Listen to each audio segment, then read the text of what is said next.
Hey, everyone. I think I know many of you, but for those who we haven't met before, I'm Yi. I'm one of the co-founders of Axiom. And what we're building is a ZK coprocessor for Ethereum. So today I wanted to tell you guys a little bit about what that is and some of the zero-knowledge proofs that actually go into making that happen. So first, I want to start with the motivation. So basically, if we look at how users access blockchain data today, well, the special property of a blockchain is that the execution and state are all 100% transparent. And so users are able to access this information usually by querying an archive node. And that can either be a node that they run themselves, or probably more frequently, a node that Infura or Alchemy is running on their behalf. And the fundamental function of this type of node is to show the historic on-chain state to the user's eyeball, either directly or via some sort of web front end for an application they're using. And as users have gotten, and applications have gotten more sophisticated, users kind of want more sophisticated views of what's available on-chain.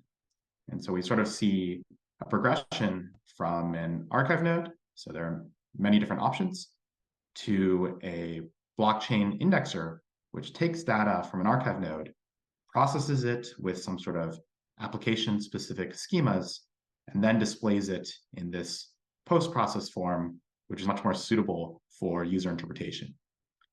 And finally, we're now seeing more sophisticated versions of applications built on top of archive nodes that do fancy things like simulate your transaction to make sure that you're not going to lose all your NFTs because you clicked on some sketchy link.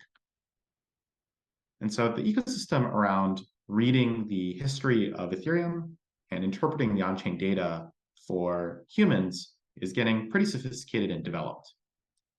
But actually, if you look at what part of that ecosystem is actually accessible to smart contracts, the story is quite different.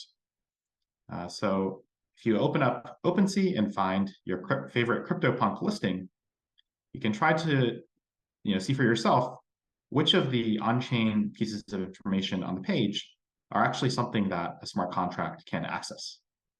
And if you've never done this before, you might be horrified to find out that there's exactly one piece of information that can be accessed by a smart contract, and it's the current owner of the CryptoPunk. Of course, there's a lot of other information on the page that's more or less derived from on-chain data.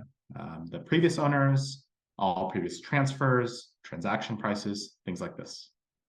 And the reason that that's actually not accessible to smart contracts is that smart contracts can't access historic information at all. And that's not just a design flaw in the EVM. The reason for that is that full nodes for Ethereum have to be able to actually validate all transactions. And what that means is that any state that full nodes can access, that really has to be available in random access for all full nodes. And if we ask that full nodes have random access on historic on-chain data, that's way too much, and it would impact the decentralization of Ethereum. So there's this fundamental restriction for both Ethereum and really any blockchain on how much state, in particular, how much historic state a smart contract could access. And secondly, as anyone who's written a smart contract knows, it's a very difficult computational environment. So there are a certain set of precompiles that is made artificially cheap on Ethereum. So things like the Ketchak hash, various elliptic curve operations, and ECDSA. But there are other operations which are pretty comparable and also quite useful. For example, different types of elliptic curve operations on different curves, or other more complex cryptography operations that are extremely expensive to do on-chain because they haven't been made into these artificially cheap precompiles. Now, the reason for that is that whenever one introduces a precompile, one has to be extremely careful about whether it introduces a new DDoS pathway for your blockchain. In most of these cases, it's actually most likely fine, but this affects the speed at which different precompiles can be added to any sort of blockchain VM. And as a consequence of this very careful compute metering and the emphasis on worst case security, it's just very expensive to do anything on a blockchain computation. So what we're building at Axiom is a way to use ZK to try to address these two limitations. So we want to allow smart contracts to have trustless access and processing over all on-chain data, including historic data. So let me tell you, first of all, like how that's even possible and where ZK could play a role. So the key observation here is that the EVM actually, through access to the current block header, contains a commitment to all past block headers. Basically, every block header in Ethereum contains the hash of the previous block. And the previous block, that hash commits to the previous block header, and therefore contains a hash to the block header before that, and so on and so forth. And so what that means is that we have a commitment to the entire history of block headers on Ethereum, and therefore to the entire history of Ethereum states. So that would include things like your account balances, the local storage of each account, and any sort of transactions and receipts that occurred on the Ethereum execution layer. And so what we do at Axiom is to actually provide a massive decommitment to any piece of historic data in zero knowledge. What that means is that if I wanted to prove to you from some sort of light client or archive node that some transaction occurred 2 years ago, in principle, the data I would have to provide to you is first the Merkle inclusion proof of that transaction inside the block in which it occurred.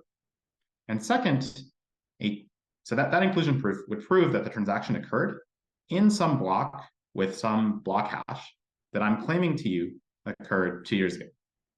The second thing I'd have to show is that this block hash actually occurred 2 years ago, and I would do that by proving that it was included in a header whose hash is included in the next header, whose hash is included in the next header, and all the way up until a recent block that you have access to by looking at the any sort of full node or in the EVM. So for you to check that proof, well, you have to do two things. First, you have to download the full proof, which is pretty big. It would consist of a Merkle inclusion proof and the entire chain of block headers from 2 years ago until now. And second, you would have to evaluate a pretty large number of Keccak hashes just to check that all of the decommitments that I'm claiming to you are actually correct. And so that's the operation that we put in zero knowledge to enable trustless access to historic on-chain data. And finally, we always root trust for these proofs against some sort of block hash that we verify in the EVM.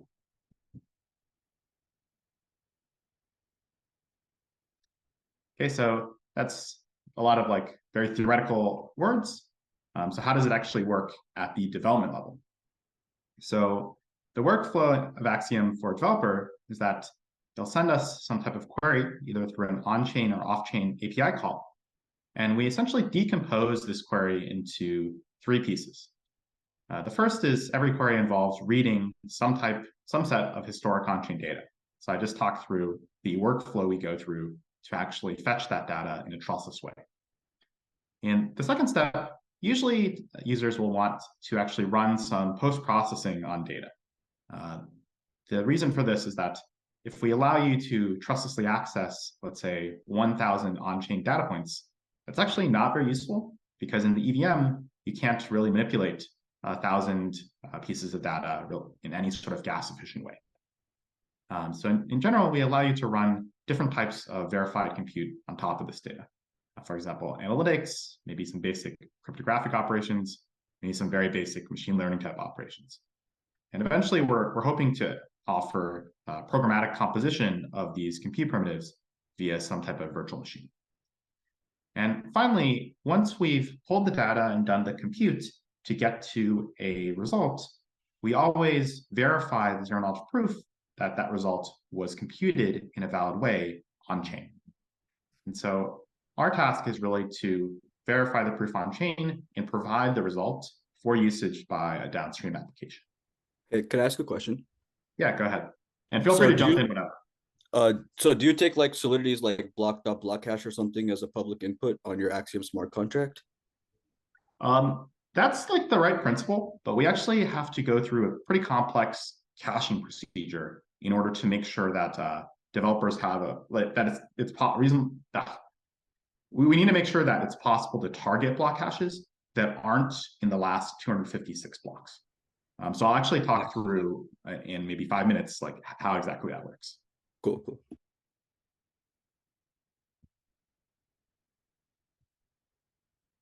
Okay, so before going to the details of how sort of we make this all happen, I wanted to talk through just at a API level, like what are the trade-offs of using this type of access to accessing something directly in a smart contract. And we think that basically we're targeting a very different type of computation. If you look at smart contracts, they're extremely good at providing synchronous access to the most recent and current on-chain state. And the reason for that is that they're based on consensus, so they're able to have this synchronicity. Now, the trade-off is that the consensus is very expensive, and therefore, for decentralization, we have to take historic accounts, states, events, and transactions off the table. With this ZK-based approach, it's fundamentally asynchronous. So what that means is that we have to generate a proof that every data access we do is actually correct.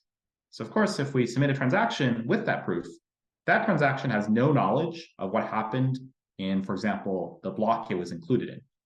And so we have this sort of asynchronous access, but it allows us to, number one, access all historic data, and number two, access just a much larger amount of data than would be possible in the smart contract setting. So here we have a trade-off between giving up synchrony, but getting these new abilities.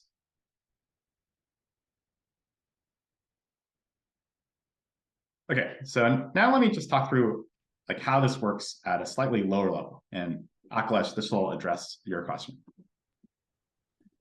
So Axiom basically has two core components. So the first thing we need to do is to actually generate a cache of all block hashes that have ever appeared on Ethereum. And whenever we fulfill queries into Axiom, we make reference to this cache. So the specific way that we do this is we always start with the fact that the most recent 256 block hashes are available in the EVM. But that's not quite satisfactory for us. And there's sort of two reasons for this. The first is that certainly those block hashes alone create a commitment to the entire history of Ethereum. But it's very inconvenient to treat that as a target for proving. For one, 256 block hashes is a little bit less than an hour. So if you happen to start proving relative to one of those hashes, and it just takes a long time, then maybe by the time you finish proving, you're not actually able to verify a proof against one of those blocks. And secondly, another approach would be we sort of just use our smart contract to always record these block hashes. That's definitely actually a viable approach, but we think it's a little bit brittle because if we ever forget to poke the smart contract to record these block hashes, then the resulting block hash is almost lost to the winds of time. So instead, to make things more robust and also gas efficient, we take a different approach where we actually use zero-knowledge proofs to cache every 1024 block hashes. So our end goal is to end up with a smart contract that stores the Merkle roots of every 1024 consecutive block hashes, both historically and on an ongoing basis. So we deployed our demo to mainnet at the end of January. And for that, we actually had to do this for all roughly 16 million Ethereum blocks starting from Genesis. So we had the dubious distinction of being the #2 gas guzzler for Ethereum that day. I thought we could be #1, but we lost to some random NFT mint. So could I ask a couple of quick questions? Yes. If you miss a block, then why couldn't you just include like a really reasonably short Merkle proof alleging that this claimed missed block is actually a valid, and sort of fill in the gaps that way? Yeah, that's definitely right. Like if we miss, let's say we miss a block that's maybe 10 blocks before the 256 block window, we could sort of catch up by providing the headers of all 10 blocks and then just checking that the catch-up of those headers actually provide decommitments. We want it to be robust to scenarios where, for whatever reason, no one updates the smart contract for, let's say, 3 hours. So we'd be behind by 700 blocks. In that case, it felt a bit impractical for us to expect people to post these header witnesses. So instead, we actually post basically snarked header witnesses. So okay, and then what does it mean? What does every 1024 consecutive mean? It just means that for every block number starting from a multiple of 1024, we keep a Merkle root of the next 1024 block hashes stored in our smart contract. Oh, okay. So you bin them in bins of 1024, and what the Merkle, so what you're storing is a root of that particular bin of 1024. Yeah, that's right. So for groups of 1024 where all of the blocks have actually happened, we store like the Merkle root of those block hashes. And then for the most recent group of 1024, we store a partial Merkle root. So every, at any interval, like we can update the contract. And what will happen is we'll store a Merkle root of some verified prefix of those 1024 and then zeros afterwards for block hashes which are either unknown or have not happened yet. Okay, and then you're also proving that this is a correct Merkle root via some recent block hash when you post it? Yes, that's right. Okay. And I mean, don't you have the same problem where if you don't post your block quick enough, then the public input, namely the recent block hash, would be gone, right? That's definitely right. So we always have to sort of check against something in the last 256 blocks. But this design allows us, suppose that no one posts proofs for a day, one can easily catch up by sort of generating a couple proofs and then sort of backtracking. Okay, so the difference is that essentially you just have zero knowledge proofs instead of plain Merkle proofs, and that somehow makes this more efficient and feasible. Yeah, that's right. In some sense, the whole premise of Axiom is that using zero knowledge proofs instead of just catch-up decommitments can drop the gas consumption substantially. Right. But yeah, like in this particular instance, so if we're not using ZK to cache the block headers and we were down for a day, I actually think it'd be pretty expensive to catch up because we would have to essentially post all block headers of Ethereum for one day to the smart contract. I think if we're actually always up, then the gas cost of these two approaches, like the gas cost of accessing block hash opcode in EVM versus using ZK is somewhat comparable. But in the case where you actually have to do the header decommitment, the ZK approach is much cheaper. Right. So a quick question about the latest bin or whatever, so you said you fill it out with the zeros for the blocks that haven't happened yet. So then you need to to be able to query the most recent block, then you need to just push a new commitment every block then, right? We actually allow you to either query into just the known last 256 blocks, or you have to update. That's right. I see. So running this, you would have to kind of keep pushing, have a transaction every block or something like that then. No, that's what I mean. Like you don't, because if you're trying to prove something about something which happened in the last, so suppose you know some blocks have occurred since this Merkle root was last updated, and those blocks are all in the last 256 blocks, then But you can they're available you just through. check them against the EVM. Yeah, I see. So only every like hour or whatever you have to like push a new update. Yeah, exactly. Like the only dependency is that every hour this needs to be updated. So there's no like weird like fork scenarios and things like that that you have to deal with too much. The forks are not so bad. Basically, if there's a fork, then on that fork, certain block hashes will be proved. But suppose that fork gets uncled or just is not on the canonical chain, then everything which happened there somehow doesn't exist. Yeah, but as long as the fork's not gonna be longer than 256 blocks, so you don't have to like push two commitments or something like that. Yeah, if there's a fork of longer than 256 blocks, then we would kind of need to recover on the other fork. Now, if that really happens on Ethereum, we maybe have other issues. Things are much worse. Yeah, but for example, like there are these very long forks on things like Polygon, which runs EVM, and in that case, I think this sort of recoverability property where we can sort of catch up 1024 blocks at a time becomes really useful. I see. Thanks. Yeah, I have one question, which is so your proofs here are proving that you have like some consecutive range of blocks and they're linked by Ketchak, and then you make a Merkle root. Are you using like a different algebraic friendly hash function or like circuit friendly hash function for the Merkle root of those? Yeah, like what hash function are you using for the Merkle tree here? Yeah, we're actually using Ketchak. Okay. And I think I have a slide about this next. Yeah, we're using Ketchak.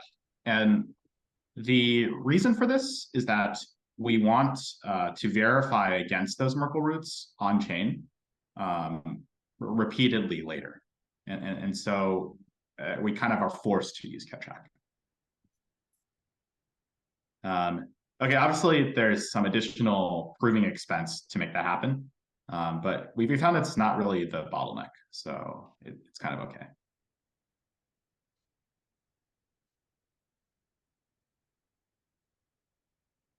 Okay, so to go a little bit more deeper into like what exactly this snark is proving. So we have sort of this chain of commitments of block headers. And so the statement that the snark is actually proving, as was just mentioned, is that the Ketchak hash of the header of a previous block is actually included in the header of a present block. So we do this 128 blocks at a time, and we form 8 groups of proofs of 128 blocks. And each proof sort of records, hey, here's the previous hash, we know a chain of block headers, and here's the final hash.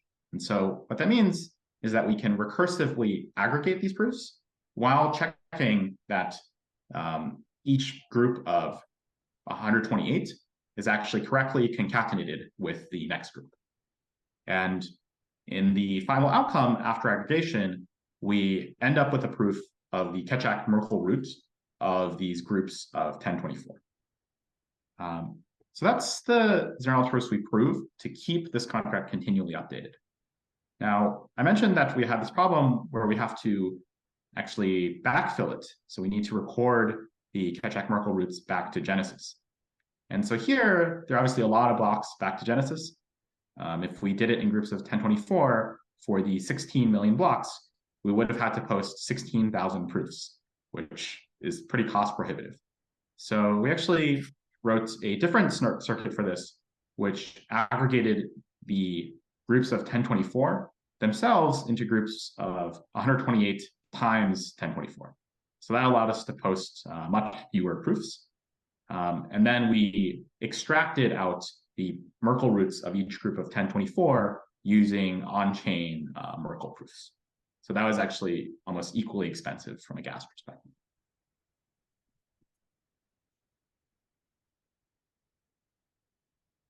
Okay, so just to talk a bit about the actual proving structure, So we're proving this header chain of block hashes. And what we do is we first prove 128 at a time. And then the aggregation proceeds in a binary fashion. So we have 8 proofs of 128 headers each. And we have, in the first round of aggregation, we verify the proofs of the first and the second, the third and the fourth, the fifth and the sixth together, and the seventh and the eighth. So that gives us 4 intermediate proofs. And we continue aggregating up that tree. So we group the 4 intermediate proofs into 2 groups of 2 to get 2 higher level proofs. And finally, we recursively verify these 2 proofs and end up with just a single proof, which we actually verify on chain using a pairing check. And okay, it's not quite correct to say that we're doing recursive verification. It's really aggregation, which means that we keep around some additional pairing information that we need to check in some sort of combined way on chain.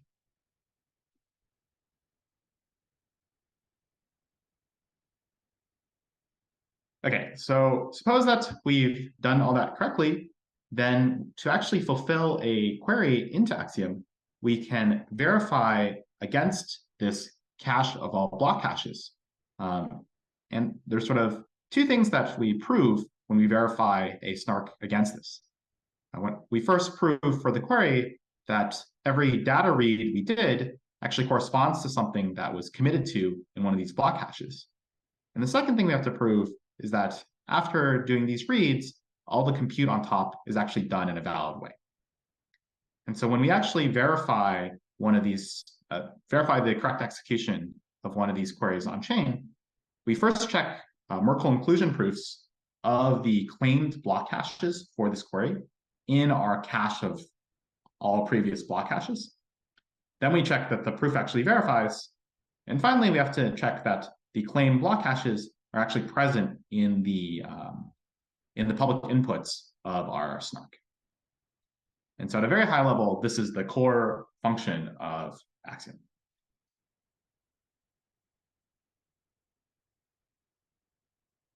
Okay, so I've talked a lot about sort of on an API level, like what we're doing. So I want to break down even more sort of what are the ZK proofs that we have to generate to make all this happen. Can I just a quick question before you go? So what kind of queries do you support besides there's just like transactions being included or not? Like, can you do kind of more, can you build more complex queries into this or? Yeah, so we support queries we support arbitrary storage reads right now. So you can read, however many storage slots you really want from a specific block. So like what is the value of blah at a block kind of thing? Yeah, that's right. And maybe something that is less expected is we can give you, let's say, 10,000 storage slots at a block for some address. And one possible application is we can give you the Merkle root of holders, of all holders of some NFT at some block. And, that's something that you might want to use to privately prove that you own one of those NFTs, or to enable some sort of more trustless governance scheme. Yeah, that's cool. I have one more question as well, which is in the last slide you were saying that you check the Merkle inclusion proof natively in the smart contract as opposed to pushing that inclusion check into the snark. Can you explain the decision behind that? Yeah, like frankly, we're looking to change that. So just for convenience for our demo. I see. Okay. Yeah, and definitely like the reason for that is that's totally fine if you're just targeting a couple blocks. If you want to target like many blocks, then you kind of need to push it in snark. Yeah. Yeah, like for now, for our demo, we just wanted to maintain flexibility on the actual on-chain caching like data structure, but we are going to change that. Cool, thanks.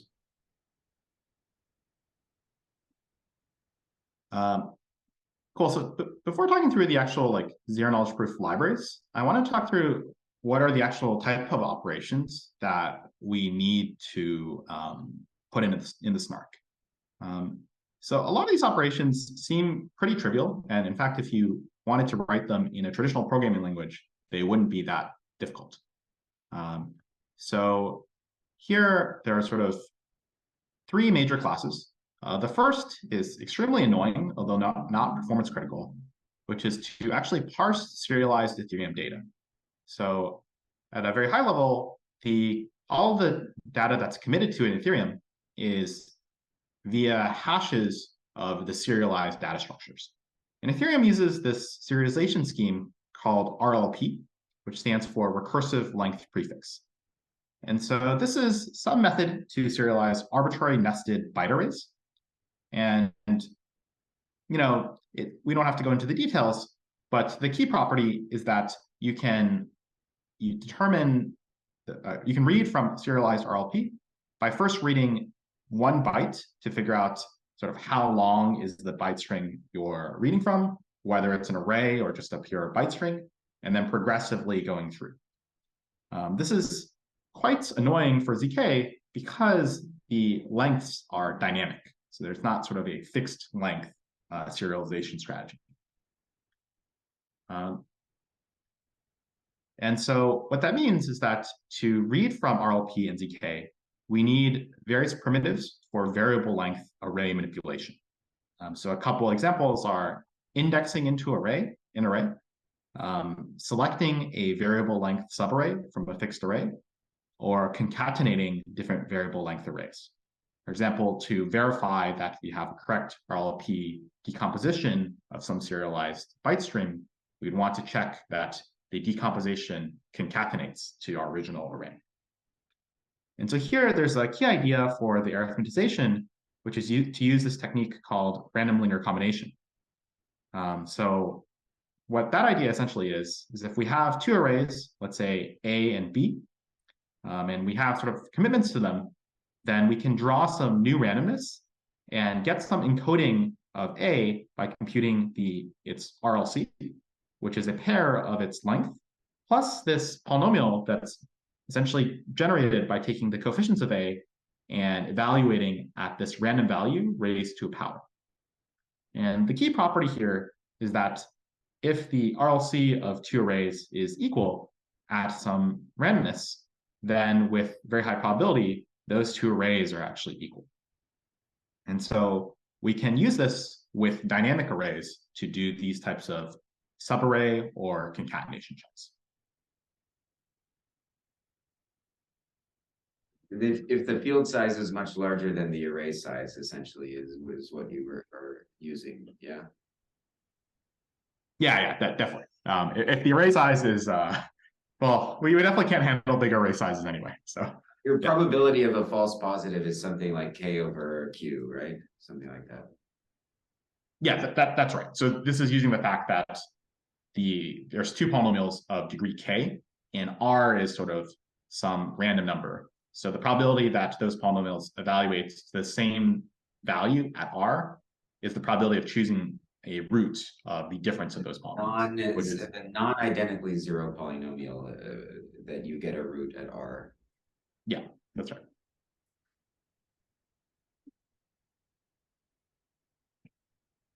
And yeah, so the reason that the second thing we have to do is to decommit data that's stored in Ethereum in a block header. And these commitments are always using a Merkle-Patricia trie, which again was kind of odd design decision made early in the history of Ethereum.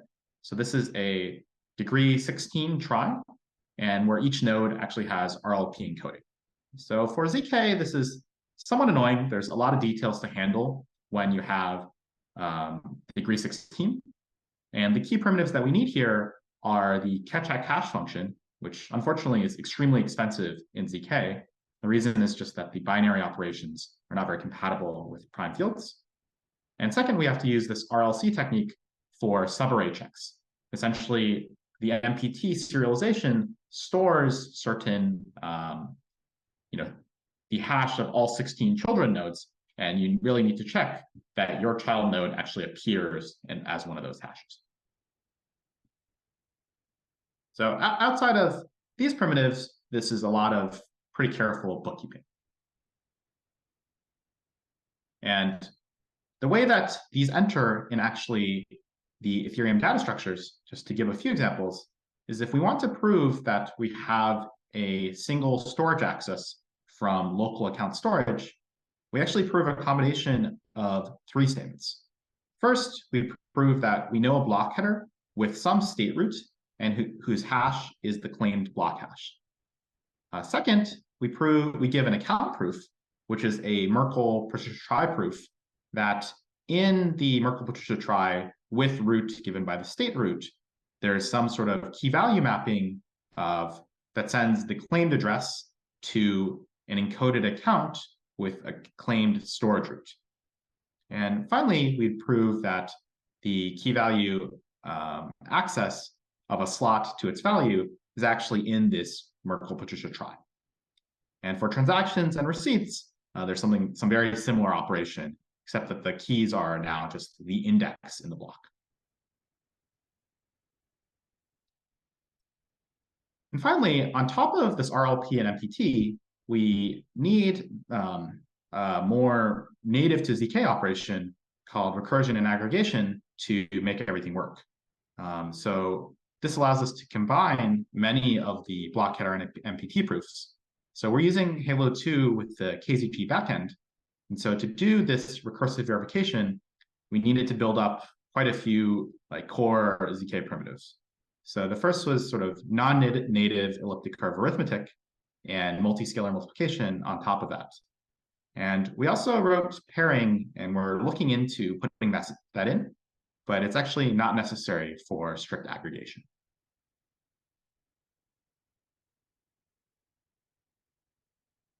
Okay, so let's now talk through how we actually built these primitives. So we're using Halo 2 with the KZG backend. And I think I have an incorrect version of my slides. So let me actually see what happens here. Oh, sorry. Let me go here for details. So we're using Halo 2 with the KZG backend.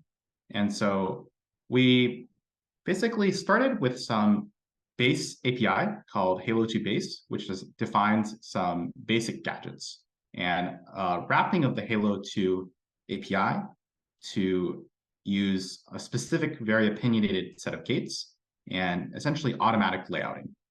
So on top of that, we built an elliptic curve library for elliptic curve arithmetic to power a recursive and EVM verifier, which we took from privacy scaling explorations. So this verifier was originally used in ZK EVM. Separately, we used our base library to build this Axiom ETH library, which contains the RLP, MPT, and reads from Ethereum. And there we're using the Ketchak library from ZK EVM as well. So we really rely heavily on kind of the open source community, both for providing Halo 2 itself, but also the Ketchak and recursive verification primitives. So for the rest of the talk, I wanted to give a brief overview into our Halo 2 base library and explain how we think it makes writing Halo 2 circuits substantially easier. So what we actually did was to simplify Halo 2 quite a bit and make some pretty opinionated choices on what users should be allowed to do. So in particular, we only allow users to use a single gate, which is a vertical gate that's contained within one column. So this enables this extremely cheap verification setting where there's one advice column, one lookup table, one constant, and 2 selector columns. And our gate is simply that A plus B times C equals D, where A, B, C, and D are consecutive vertical cells. So just to give an example to show the point, if we want to constrain the dot product of 1, 3 with 2, 4, then we can do that in 7 cells by, in the first 4 cells, constraining that 0 plus 1 times 2 equals 2. And then the last 4 cells constraining that 2 plus 3 times 4 equals 14. So this illustrates a, quote unquote optimization where we can overlap these gates and compute length n dot products in roughly 3n instead of 4n cells. So this is the only gate that we allow users of our framework to use. And as you can see, it's similar to the standard gate in Plonk, but without many of the bells and whistles. In particular, we don't allow any constants to be multiplied with these variables, and we don't allow the we have a more restricted sort of multiply and add framework.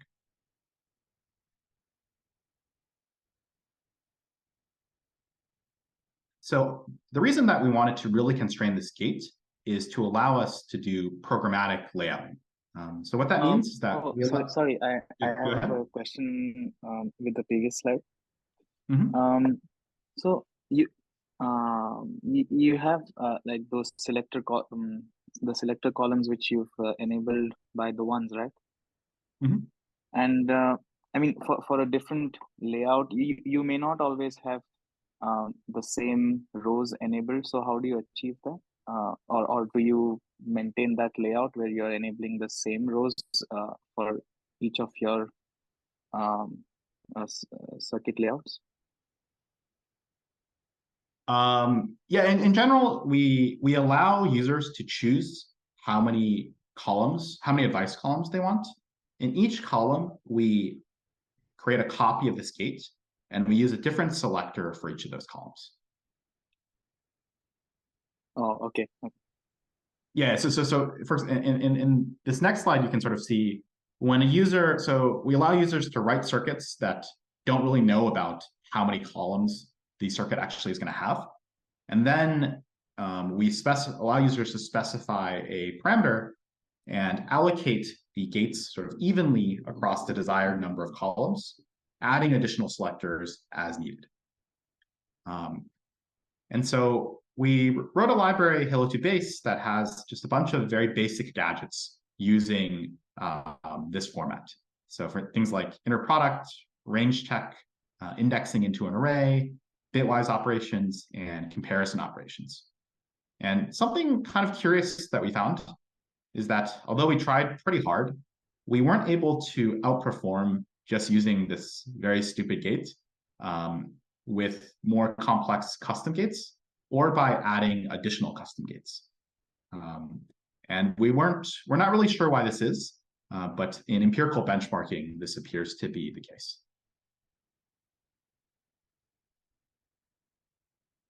And the last thing I wanted to mention is we use one particular optimization which improved performance by almost 50%. And so before we just had lookups enabled on every advice column. And that was obviously crucial for enabling things like range checks. And we've changed to copying all lookups, or sorry, to designating certain special advice columns as sort of lookup advice columns, having lookup enabled on every single cell in those columns. And whenever we want to do a lookup, we simply copy the relevant value to that column. So what that means is we allow the user to specify how many of these lookup columns exist, and we only have lookups enabled on those columns. It turns out that this really reduces the number of lookups, and it seems that the extra copies that this costs end up being worth it. And so in benchmarking for elliptic curve operations, this reduced the proving time by around half, which we were frankly shocked at.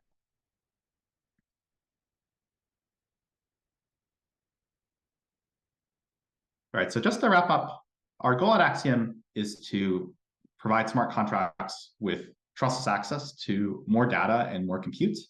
And we're hoping that this can enable developers to create more powerful and expressive trust minimized applications. So that's all I have today, and love to take any questions.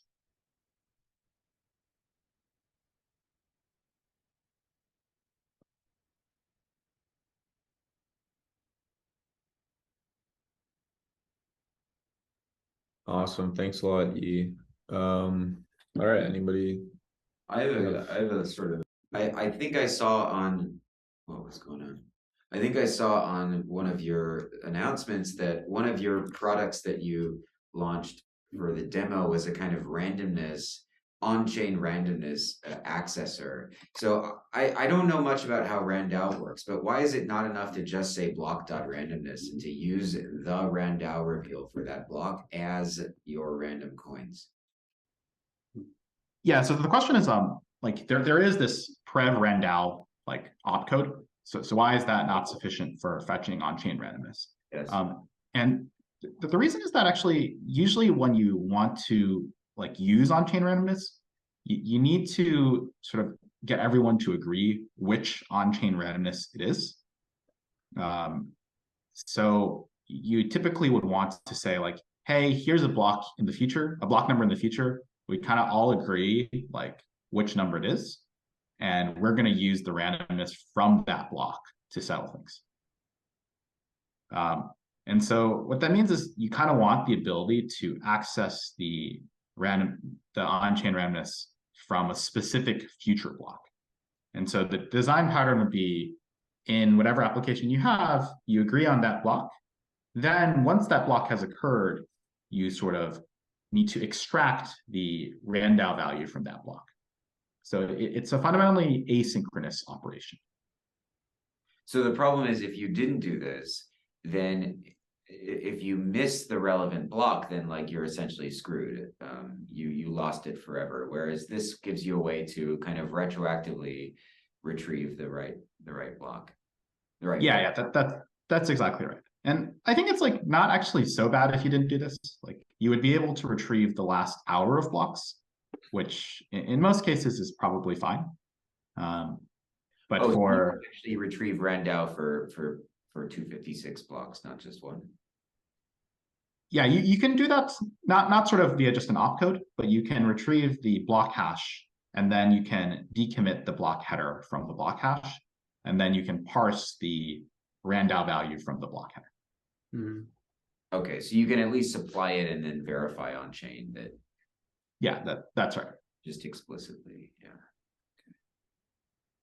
But you know, it's not like a satisfying property for some sort of, let's say, DeFi protocol. If like settlement doesn't occur in an hour, then you actually are kind of screwed. Right. The idea is like, let's say you have, gambling or something where you make a bet and then you say if the RANDAO on block X it has so many, 0 bits or something, then I win. And you need to claim, if you win, you need to claim it essentially then and there, or at least soon after, lest it just disappear, something like that, right? Yeah, exactly. Like, I won't say like there's obvious applications where the hour is totally unacceptable, but in general, at least my personal philosophy is it's better to have these very strong guarantees, because then when you start building stuff on top, you're at less risk of something breaking where something you thought was mostly okay ends up being not okay in some corner case. Right.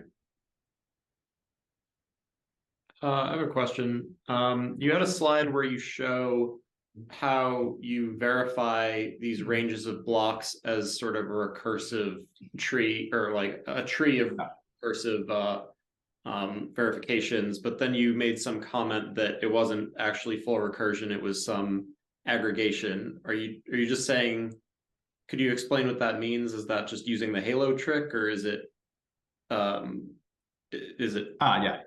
different? So we're using Halo 2 with the KZG backend. So in order to verify a Halo 2 proof with KZG, there's sort of 2 steps. One is you have to do a bunch of multiscalar multiplies. And the second is that you have to take the output of that and do a pairing check. So we're actually not doing the pairing check in a circuit. And there's a trick that you can do where you sort of take a random combination of the pairing checks, and at the very end, you do all of that on chain. So that's what we're doing, largely out of sort of backward compatibility with the existing verifier code. We do think conceptually it's a little bit better to actually do the pairing check, but that requires a reasonable amount of like code modification. conceptually from a performance perspective or from a security perspective or something? Almost from an abstraction perspective, like as in right now, the statement that the intermediate proofs are proving is a somewhat complex statement.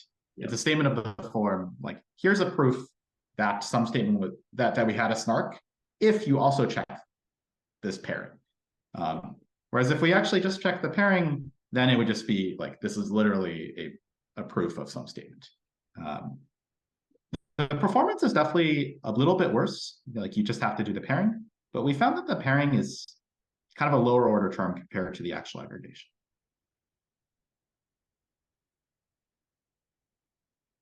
And like, what are kind of your main performance bottlenecks, or what takes up, what are the biggest barriers? Yeah, so in the whole system, the number one bottleneck is catch-hack. That's something like 80%, maybe 90%. So that's in the base layer proofs. In the aggregation, the biggest bottleneck is MSM. Essentially, the issue is when we do catch-hack, we take a configuration which has many columns, maybe 50 to 100. And so it implies a reasonably large MSM in the verifier. And that's non-native. You need non-native arithmetic to do that MSM, basically, right? Yeah, exactly. It's a non-native MSM, and okay, that's kind of slow. And that's actually why the pairing is a lesser order term. Somehow we found pairing is like not that bad, but then MSM is actually quite bad. Thank you.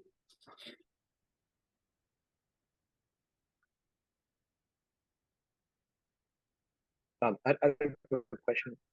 And this was more in terms of data availability. So in terms of the end user, I'm assuming the end user would still need access to a archival node, right? To actually access the underlying data. But then in order to use it within smart contract systems, you would call the Axiom smart contract. Yeah.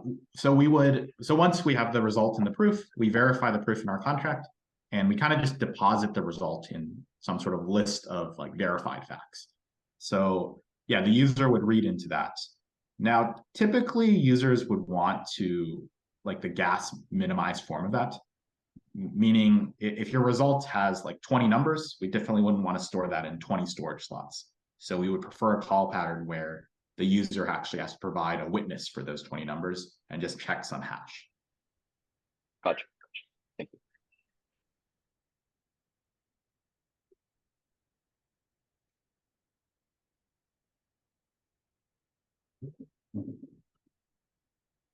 All right, any more questions for Yi?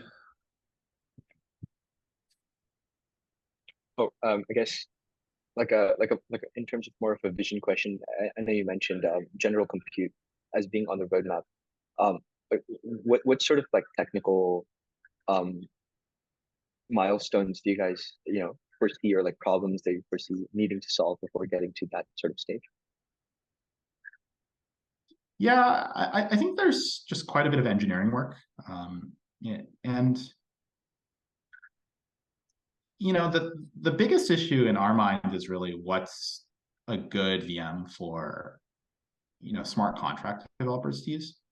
Like our vision is like, hey, it's pretty hard to use ZK right now, and we need to define a format that's easy. And so the two constraints really are the developer UX, and that includes sort of what's the compiler story, what's the dev tooling story, and all these sort of software aspects that have nothing to do with ZK. But the second constraint, which is kind of odd, is that we need to have reasonable performance in ZK. And so in general, it's difficult to satisfy both simultaneously. Gotcha. Great.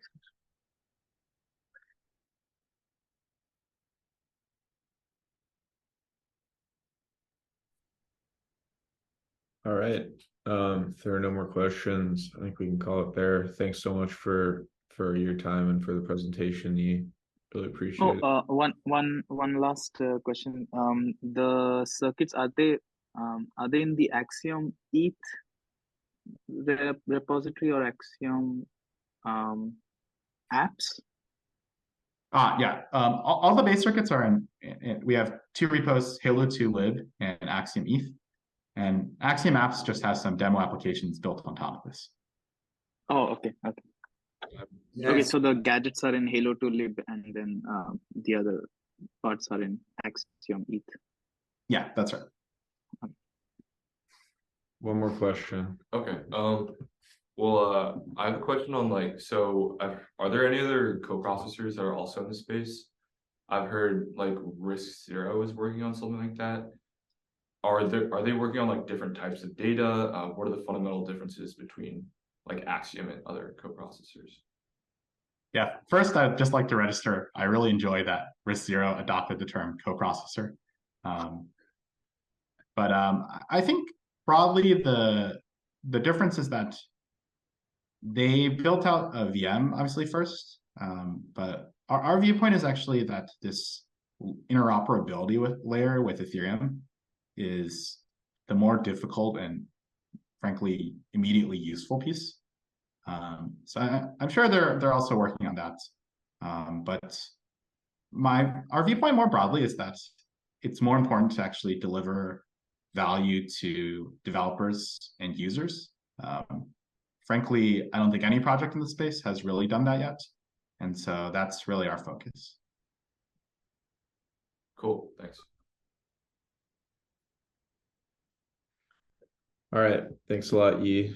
Thanks a lot for everyone for participating and joining today. So enjoy the rest of your Friday, everybody. Thanks, guys. Yeah. Bye.